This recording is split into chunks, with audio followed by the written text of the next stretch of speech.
Hey guys, and welcome back to Teal House Farm. I am out here in the garden tonight. I'm getting ready to do my night garden tours, and I thought I'd take a minute to share some of my favorite tips and tricks that I've learned over the years just about gardening in general. I do not consider myself a gardening expert. I consider somebody who has learned by doing, who has tested a lot of theories that I've seen online, and some of them work and a lot of them don't. So I'm going to just share what's worked really well for us. First, though, I want to show you, because this looks super cute, is the kids' little fairy garden. Now that the garden has grown up around it, is looking really good. Look how cute that is with the sunflowers that they planted towering over it, and then the green beans are growing up the sides and the cucumbers off the back. Another couple weeks, that thing is going to be totally enveloped in greenery, and it glows in the dark too. Those lights turn on, and the kids just love it in there. It's worked out really well. Super proud of that little project.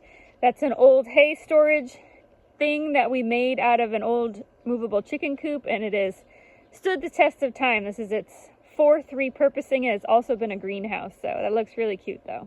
My first tip is to diversify your garden types. So we have 3 raised beds, and I also have no-till beds behind me that are made with a cardboard layer, and then we use stall material from our livestock on top, but you could also use straw, grass clippings, as long as your grass hasn't gone to seed. That also works well. And then when you need to plant, you plant through the cardboard into the ground, but the cardboard is going to keep weeds from popping up.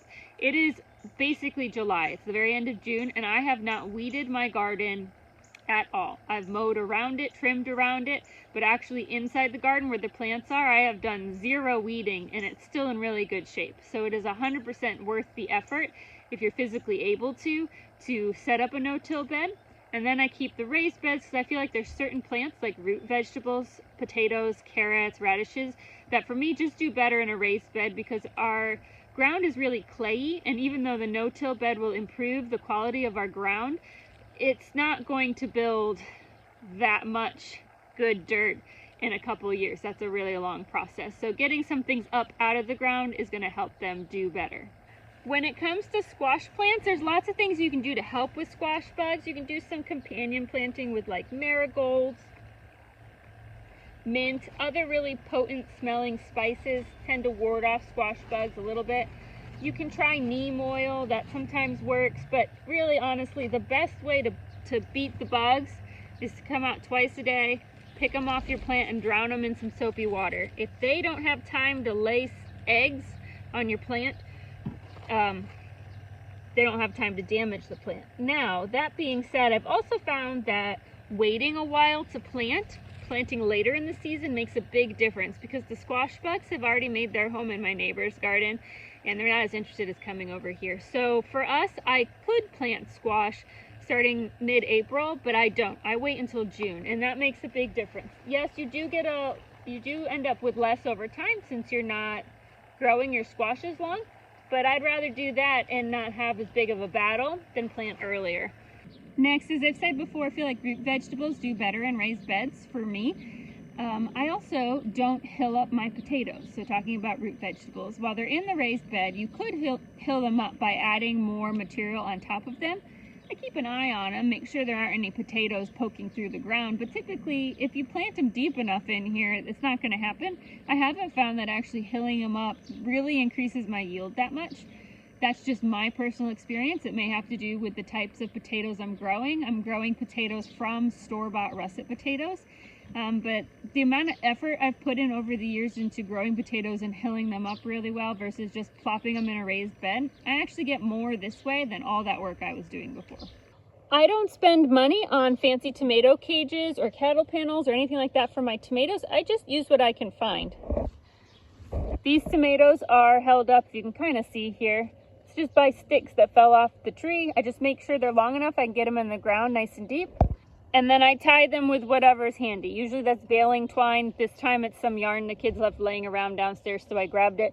There's really no reason to spend a lot of money on extras if you have things like sticks laying around. It works just as well and it's free. It's also compostable, and next year if I want to plant tomatoes somewhere else, I can just put new sticks in somewhere else instead of having to move a whole row of cattle panel or any other kind of wire or cages that you might set up for your tomato plants.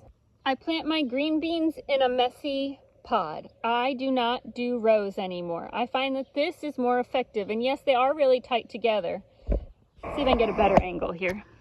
But the pod has a walking path before it, and then it goes into right up against the grass on the other side. I can reach it from this side leaning in, that side leaning in. So try not to make it more than 4 feet, 4.5 feet wide. And then I just kind of dig around the plants and get what I need. It's less opportunity for weeds to pop up in between your plants. It's less work when you plant it, because we literally I bring the little kids out and they each get a little bowl of seeds, and they just broadcast them in a little square that I draw on the ground. And it makes the planting really fast, and I feel like I get more green beans this way.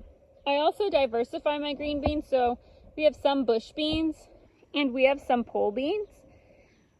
I just define, depending on the season, certain ones do better than others, and we really like green beans, so I want to make sure I've somewhat protected my harvest from whatever pest or natural issues Mother Nature's going to send my way. I also don't plant a huge garden. I said we have those 3 raised beds. We have this no-till area, this side where I'm standing now, and another side that's pretty similar. These are not huge gardens. I'm not growing a half acre, even a quarter acre of anything. This is a pretty small garden, but it can still grow a lot of food, and I can maintain this well. Because a garden that you can maintain without a lot of stress is going to be a garden you enjoy being in. I would much rather get lots of green beans and tomatoes from my garden that I enjoyed doing than get more from a larger garden where I felt overwhelmed and didn't look forward to coming outside and working. And lastly, I don't try too many things at one time. It's really easy to spend all winter getting really excited about things and then getting overwhelmed with all your new projects in the spring. I've definitely been there as well. So I always try to pick 1, maybe 2 new things to try, and then everything else I do what I know will work. That way, no matter what happens with the new things I want to try, I kind of have my old standards where I know that this is going to produce for me and I'm going to have food for my family. And if the new things fail, I feel a little disappointed, but it's not crushing, soul crushing, because I have so many other things that are going to go well.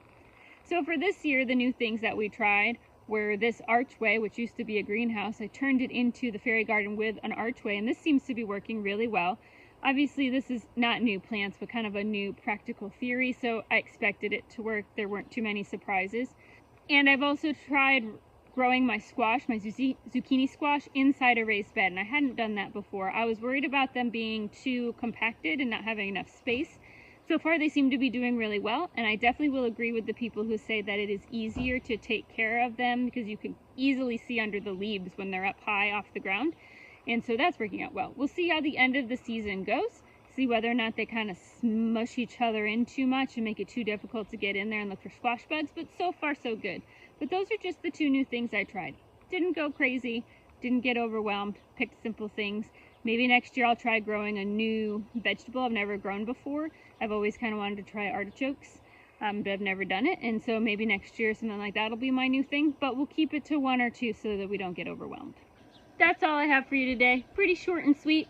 I just thought maybe I'd share a couple things I've learned. I'm sure you all have your own tips and tricks, and some things are going to depend a lot on where you live and what the climate's like. But this is what's working real well for us, and I wanted to share. So I hope all your gardens are going well, and we will see you all again very soon.